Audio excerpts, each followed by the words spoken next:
Hello बच्चों, नमस्कार।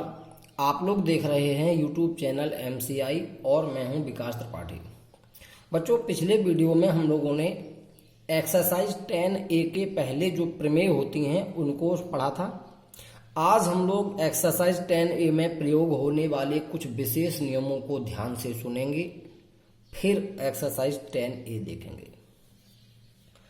बच्चों, ये जो चित्र दिखाई दे रहा है लेफ्ट में, इस चित्र में पहले ध्यान से समझें।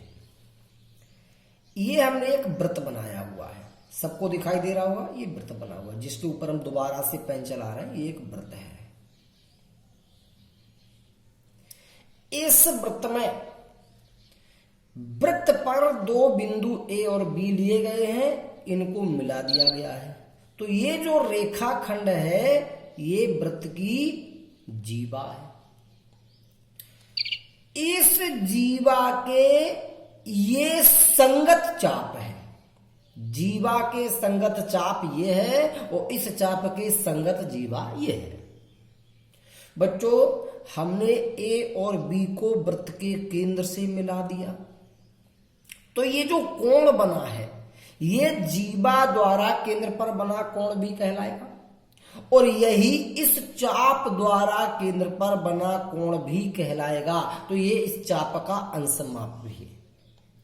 इस कोण को हम जीवा AB द्वारा केंद्र पर बना कोण भी कह सकते हैं।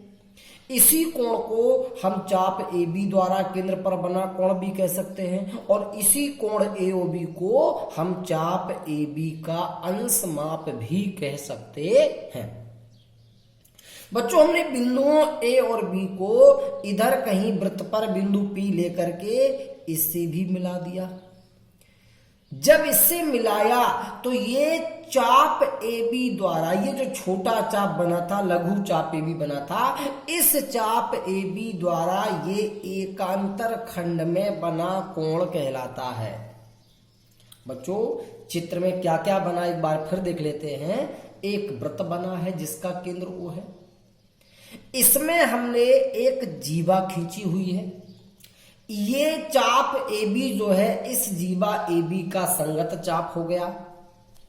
ये जो कोण बना है ये जीवा द्वारा केंद्र पर बना कोण, या चाप AB द्वारा केंद्र पर बना कोण, या इस चाप AB का अंश माप है। और ये जो कोण दिखाई दे रहा है ये वाला कोण इस चाप AB द्वारा एकांतर खंड में बना कोण कहलाता है। जब किसी चाप को छोड़कर शेष वृत्त पर कोई बिंदु लें और दोनों सिरों को उस बिंदु से मिला दें तो जो कोण बनता है इसे चाप द्वारा एकांतर खंड में बना कोण कहते हैं। बच्चों, बिल्कुल यही चित्र यहां पर बना है। एक वृत्त बना हुआ है,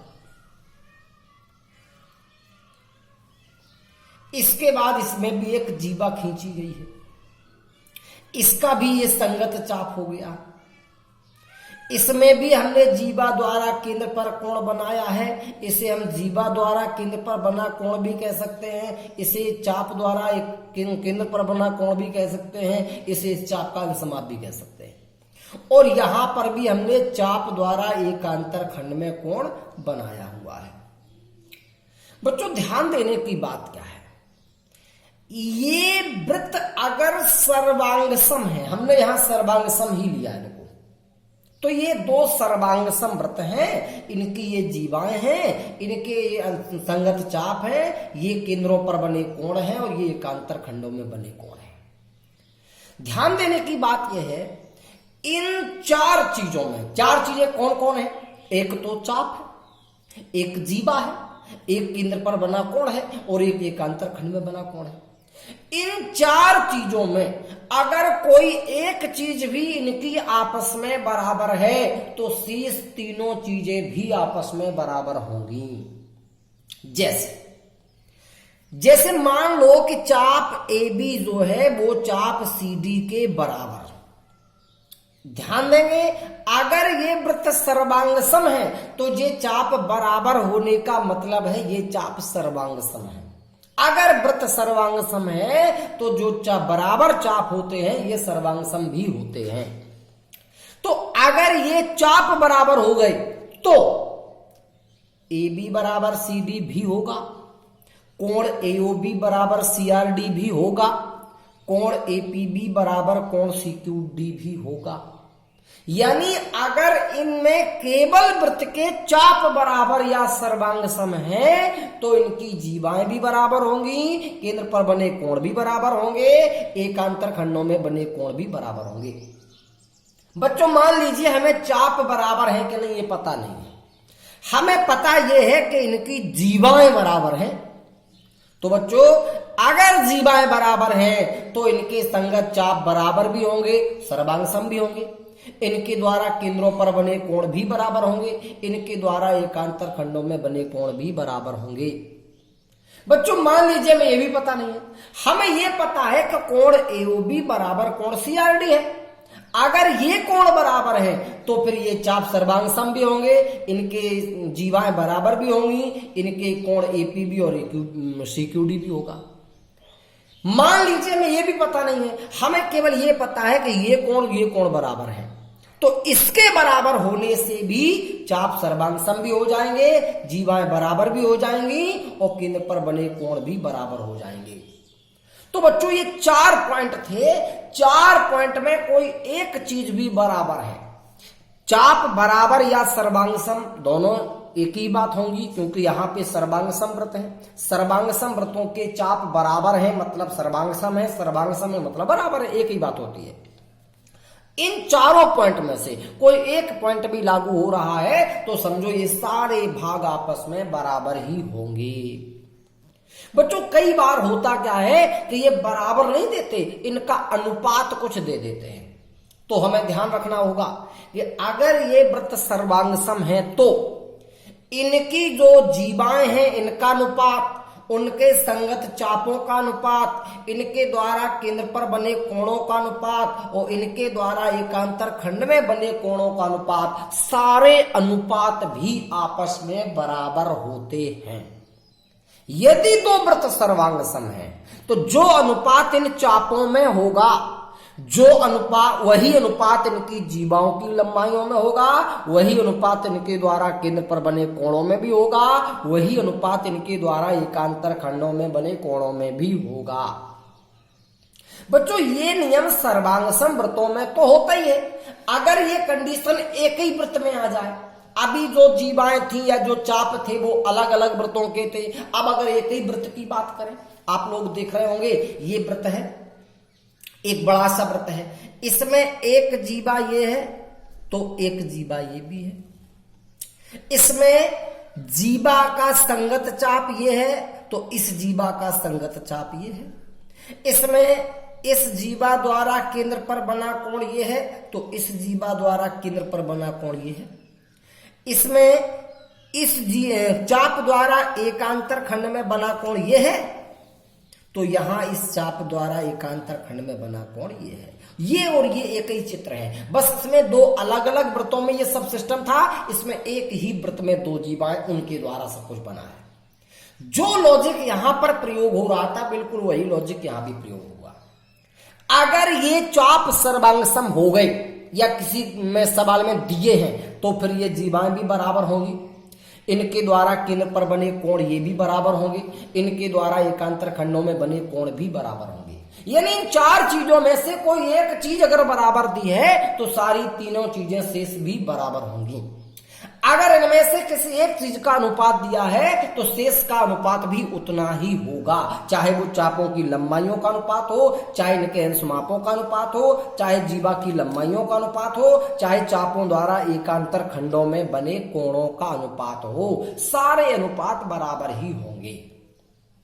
तो बच्चों इस बात को बहुत ही ध्यान से हम यहां लिखकर और समझ लें। यहां पे हमने जो आपको बात बताई उसको हम लिखकर समझें। क्या लिखा था, बताया हमने कि अगर इनमें से कोई एक चीज बराबर हो जाए तो सब कुछ बराबर होगा। तो ध्यान दीजिए, अगर AB और CD सर्वांग सम या बराबर है, माने यदि चाप AB सर्वांग सम चाप CD या कह दो चाप AB और बराबर चाप CD है, तो तो इनके संगत जीवाएं बराबर होंगी, यानी ए बी बराबर सी डी होगी। इनके द्वारा केंद्र पर बने कोण बराबर होंगे, कोण एओबी बराबर कोण सीओडी होगा।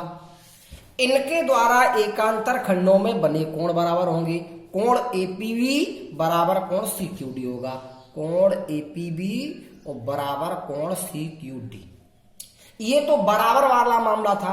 अब अगर अनुपात की बात करें, जैसे मान लीजिए चाप ए बी अनुपात चाप सी डी पता है, तो जो अनुपात ए बी और सी डी में होगा वही अनुपात जीवा ए बी और जीवा सी डी में होगा, वही अनुपात कोण एओबी और कोण सीओडी में होगा, और वही अनुपात कोण एपीबी और कोण सीक्यूडी में भी होगा। बच्चों, अगर चाप ए बी सर्वांग सम सी डी या चाप ए बी बराबर सी डी है तो जीवाएं भी बराबर होंगी, इनके द्वारा केंद्रों पर बने कोण भी बराबर होंगे, इनके द्वारा एकांतर खंडों में बने कोण भी बराबर होंगे। या चाप ए बी और सी डी का अनुपात, जीवा ए बी और सी डी का अनुपात, इनके द्वारा केंद्र पर बने कोणों का अनुपात, इनके द्वारा एकांतर खंडों में बने कोणों का अनुपात भी बराबर होगा। यानी चार में से कोई एक चीज बराबर हो तो सब बराबर होंगी, किसी एक का अनुपात दिया हो तो सबका अनुपात भी उसी के बराबर होगा। इस पॉइंट को विशेष ध्यान रखने की आवश्यकता है। अब देखते हैं बच्चों एक्सरसाइज 10A। इसमें पहला प्रश्न है, खाली स्थान भरिए। लिखा है वृत्त का केंद्र वृत्त के, फिर रिक्त स्थान है, में स्थित होता है। अब ऑप्शन दिए हैं बहिर्भाग में या अभ्यंतर में। तो आइए बच्चों पहले इसके बारे में थोड़ा समझ लें। जब हम किसी समतल पर कोई वृत्त बनाते हैं, जो एक समतल था पेज, इस पर हमने एक वृत्त बना दिया। जब किसी समतल पर कोई वृत्त बनाया जाता है या वृत्त की आकृति खींची जाती है तो हमारा समतल तीन भागों में बंट जाता है। एक भाग जो वृत्त में रेखा खींची जाती है, जो परिधि होती है, ये होता है, इसे वृत्त कहते हैं। एक भाग वो होता है जो ये रेखा है जिसे वृत्त बना है, ये होता है एक भाग, इसे वृत्त कहा जाता है। एक इसके अंदर का हिस्सा होता है, इसे हम वृत्त का अभ्यंतर कहते हैं। और एक इस वृत्त के बाहर का हिस्सा होता है, इसे बहिर्भाग कहते हैं, बहिर्भाग। बच्चों ये केवल वृत्त बनाने से ही नहीं होते तीन भाग। आप त्रिभुज बनाए, चतुर्भुज बनाए, पंचभुज बनाए, कोई भी समतल आकृति बनाए, सभी में उसके समतल के तीन भाग हो जाते हैं। एक जो रेखाओं से बनती है आकृति वो उसी नाम से जानी जाती है। ये त्रिभुज बना है तो ये त्रिभुज है, ये अंदर का हिस्सा अभ्यंतर है और ये बाहर का हिस्सा बहिर्भाग है। तो जैसे वृत्त में तीन भाग होते हैं, ऐसे चतुर्भुज में, त्रिभुज में, सभी में होते हैं। एक वृत्त, वृत्त माने जो ये रेखा है, ये वृत्त है, इसके अंदर का हिस्सा अभ्यंतर है, इसके बाहर का भाग बहिर्भाग है। तो कह रहा था कि वृत्त का केंद्र वृत्त के बहिर्भाग में होता है कि अभ्यंतर में। आप लोग खुद देख सकते हैं। बहिर्भाग माने वृत्त के बाहर का हिस्सा होता है, अभ्यंतर माने अंदर का हिस्सा होता है। अब बताओ केंद्र कहाँ है? केंद्र ये है, ये बहिर्भाग में के अंतर अभ्यंतर में, ये अभ्यंतर में है, तो फिर यहां पे ऑप्शन होगा अभ्यंतर। यानी वृत्त का केंद्र वृत्त के अभ्यंतर में स्थित होता है, यानी वृत्त के अंदर स्थित होता है। दूसरा, एक बिंदु जिसकी वृत्त के केंद्र से दूरी त्रिज्या से अधिक हो वह वृत्त के रिक्त स्थान में होता है, बहिर्भाग में के अभ्यंतर में। कह रहा कि एक बिंदु है जिसकी त्रिज्या केंद्र से दूरी त्रिज्या से ज्यादा है। बच्चों ध्यान दें, ये वृत्त है, ये केंद्र है और ये वृत्त की त्रिज्या है। सभी को पता त्रिज्या क्या होती है? वृत्त के केंद्र से परिधि को मिलाने वाला रेखाखंड वृत्त की त्रिज्या कहलाता है। तो ये वृत्त की त्रिज्या है। कह रहा है कि एक बिंदु है जिसकी केंद्र से दूरी त्रिज्या से ज्यादा है। सपोज दैट बच्चों ध्यान दें जरा, एक बिंदु हमने यहां ले लिया और एक बिंदु हमने यहां ले लिया और एक बिंदु हमने यहां ले लिया। समझने की बात है। आप लोग देख रहे होंगे कि यहां अगर हम बिंदु को केंद्र से मिलाएं, मान लो ये बिंदु ए था, ये बी था और ये सी था।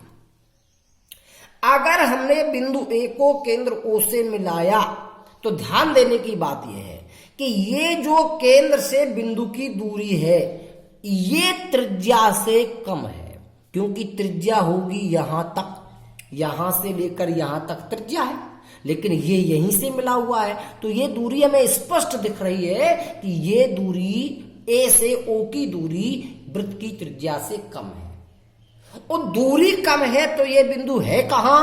वृत्त के अभ्यंतर में। तो हमें यहां से एक बात पता चल गई कि जो बिंदु वृत्त के अभ्यंतर में होते हैं उनकी केंद्र से दूरी त्रिज्या से कम यानी छोटी होती है। अब दूसरे बिंदु की बात करें, ये वृत्त पर स्थित बिंदु है। अगर हम इसको केंद्र से मिला दें तो ये बिंदु की केंद्र से दूरी हो गई। बच्चों यही वृत्त की त्रिज्या भी तो है। तो हम कह सकते हैं कि वृत्त की त्रिज्या की दूरी बिंदु की केंद्र से दूरी अगर त्रिज्या के बराबर है तो वह बिंदु वृत्त पर ही स्थित होता है। और तीसरा बिंदु ये वृत्त के बाहर दिख रहा है। अब अगर ध्यान से देखें तो ये केंद्र से बिंदु की दूरी है, लेकिन यहां से लेकर यहां तक वृत्त की त्रिज्या भी है।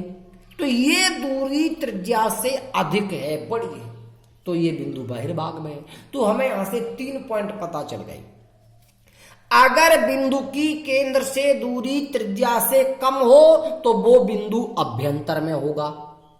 अगर बिंदु की केंद्र से दूरी त्रिज्या के बराबर हो वो बिंदु वृत्त पर होगा। अगर बिंदु की केंद्र से दूरी त्रिज्या से ज्यादा हो वो बिंदु वृत्त के बहिर्भाग में स्थित होगा। चलिए बच्चों, हमारे प्रश्न में क्या कह रहा था अब समझें। कह रहा था एक बिंदु जिसकी वृत्त के केंद्र से दूरी त्रिज्या से अधिक है, अगर केंद्र से दूरी त्रिज्या से बड़ी है, ज्यादा है, तो बिंदु कहां होगा? बहिर्भाग में। अतः वह बिंदु वृत्त के बहिर्भाग में स्थित होगा। तो यहां पर हमें आंसर लिखना पड़ेगा बहिर्भाग। नेक्स्ट पॉइंट बच्चों, वृत्त की सबसे बड़ी जीवा वृत्त का रिक्त स्थान होती है। तो सबसे बड़ी जीवा, बच्चों हमने एक दिन परिभाषाएं बताई थी, उसमें व्यास की परिभाषा बताई थी।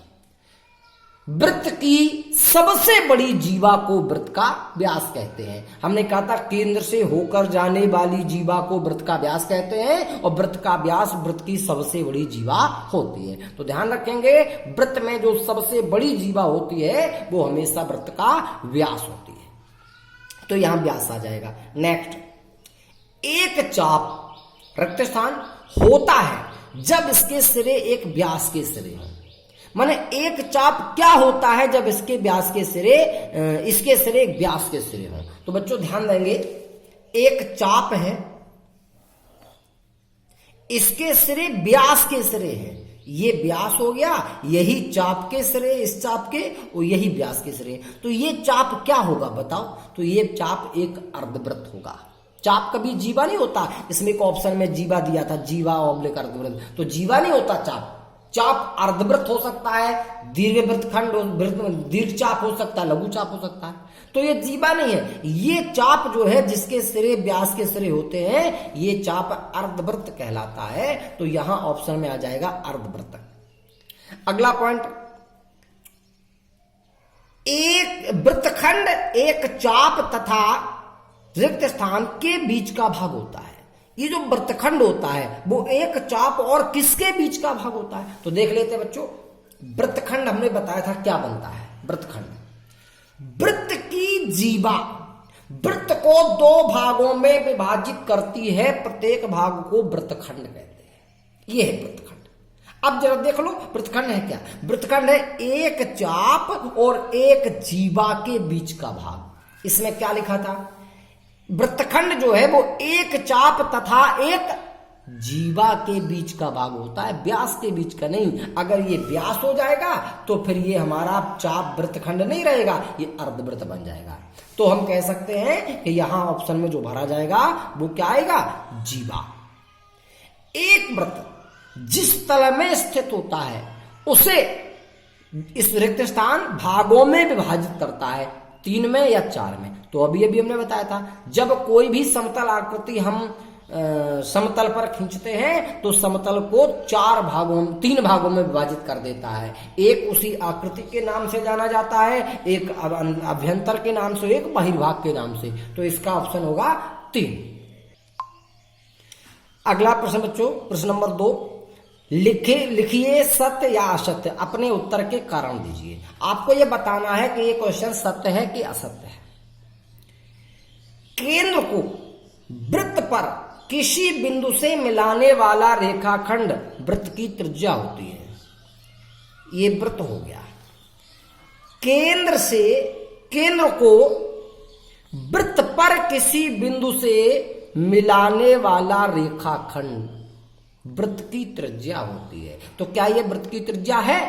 बिल्कुल सत्य है, क्योंकि हमने पढ़ाया था वृत्त के केंद्र से परिधि को मिलाने वाले रेखाखंड को वृत्त की त्रिज्या कहते हैं। यही बात तो इसमें कही गई है, तो यह कथन सत्य है। दूसरा, एक वृत्त में समान लंबाई की परिमित माने सीमित निश्चित जीवाएं होती हैं। ध्यान दें बच्चों, किसी वृत्त में समान लंबाई की जो जीवाएं होती हैं उनकी संख्या अनंत होती है, अपरिमित होती है। जैसे एक हमने जीवा खींच ली, अब इस लंबाई की हम बहुत सारी जीवाएं इसमें खींच सकते हैं। इस प्रकार की जीवाओं की संख्या कोई निश्चित नहीं होती है। इसलिए हम कह सकते हैं कि किसी वृत्त में समान लंबाई की जो जीवाएं होती हैं उनकी संख्या परिमित नहीं होती बल्कि अपरिमित होती है। अगला प्रश्न, यदि एक वृत्त को 3 बराबर चापों में बांट दिया जाए तो प्रत्येक भाग दीर्घचाप होता है। बच्चों, एक वृत्त है, इसके चाप को 3 बराबर भागों में बांट दिया। एक चाप, ये दूसरा चाप और ये तीसरा चाप। अब कह रहा प्रत्येक चाप जो है दीर्घचाप होता है। तो बच्चों आंसर होगा नहीं, क्योंकि दीर्घचाप जो होता है उसका जो केंद्र पर बना कोण होता है वो 90 अंश 180 अंश से अधिक होता है, जबकि हमें पता है कि कुल 360 अंश कोण बनेगा। अब जब 3 बराबर भागों में बांट दोगे तो यहां बचेगा, 3 का भाग दे दो, 120 अंश 120 अंश 120 अंश। तो ये सारे कोण 180 से कम है, तो ये सारे चाप लघु चाप होंगे, दीर्घ चाप नहीं हो सकते। इसलिए ये कथन आपका असत्य है, गलत है। अगला, वृत्त की एक जीवा जिसकी लंबाई त्रिज्या से दोगुनी हो वृत्त का व्यास है। बिल्कुल सत्य है। ये बात हमने जब व्यास पढ़ाया था तो बताई थी। जैसे ये वृत्त है, केंद्र से इधर मिला दिया, ये वृत्त की त्रिज्या है और यहां भी वृत्त की त्रिज्या है। तो वृत्त की जो व्यास की लंबाई होती है वो त्रिज्या से दोगुनी, क्योंकि यहां से लेकर यहां तक त्रिज्या r, यहां से लेकर यहां तक r और पूरी मिलकर व्यास होती है। तो व्यास बराबर होता है त्रिज्या और प्लस त्रिज्या, 2 बार त्रिज्या मिलकर व्यास बनती है। तो हम कह सकते हैं व्यास बराबर 2 गुणा त्रिज्या, यानी व्यास जो होता है वो त्रिज्या का दोगुना। तो जो जीवा त्रिज्या की दोगुनी लंबाई की होती है वो व्यास होती है। ये सत्य है। अगला प्रश्न है, त्रिज्यखंड जीवा और संगत चाप के बीच का क्षेत्र है। त्रिज्यखंड भी हमने आपको पढ़ाया था, आइए एक बार फिर देख लें त्रिज्यखंड के बारे में। एक वृत्त के चाप और 2 त्रिज्याओं से घिरी आकृति को त्रिज्यखंड कहते हैं। वृत्त की 2 त्रिज्याओं और 1 चाप से घिरी आकृति को त्रिज्यखंड कहते हैं। अब इसमें क्या कर रहा था, त्रिज्यखंड जो है वो जीवा और संगत चाप के बीच का क्षेत्र होता है। गलत है, क्योंकि जीवा और चाप के बीच का भाग जो होता है वो वृत्तखंड होता है, त्रिज्यखंड नहीं होता। त्रिज्यखंड तो 2 त्रिज्याओं और 1 चाप के बीच का भाग होता है। तो ये कथन असत्य है। और इसका बच्चों अंतिम भाग जो है, वृत्त एक समतल आकृति है। तो ध्यान दें बच्चों, वृत्त, त्रिभुज, चतुर्भुज, जो भी द्विविमीय आकृतियां हैं जो समतल पर आसानी से समझाई खींची जा सकती हैं, इनको हम समतल आकृतियां कहते हैं। तो वृत्त, त्रिभुज, पंचभुज, चतुर्भुज, षष्ठभुज, ये सभी आकृतियां समतल आकृतियां ही होती हैं। तो ये कथन भी सत्य है। धन्यवाद बच्चों।